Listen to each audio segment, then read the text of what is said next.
Et c'est dans ce contexte politique instable qu'aura lieu lundi la rentrée scolaire, la fameuse rentrée des classes qui s'annonce sous tension face à des suppressions de postes dans l'éducation nationale. Les enseignants dénoncent la perte d'attractivité de leur métier, une crise de sens et une dégradation de l'école publique. Évidemment, la colère gronde dans les salles de profs. Reportage à Lyon, Noémie Loisel pour Europe 1.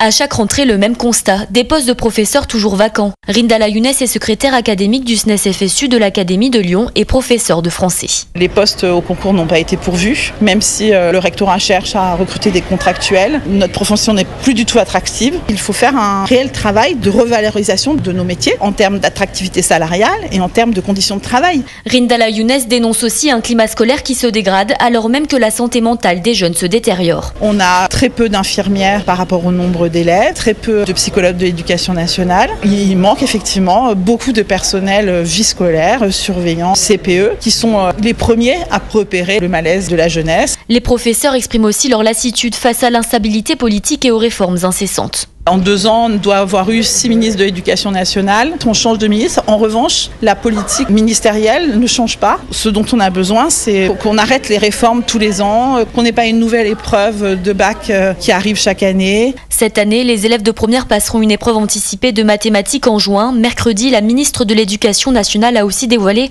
à 5 jours de la rentrée, de nouvelles directives sur l'évaluation au contrôle continu. Une mesure vivement dénoncée par les syndicats. Lyon, Noémie Loisel, Europe 1.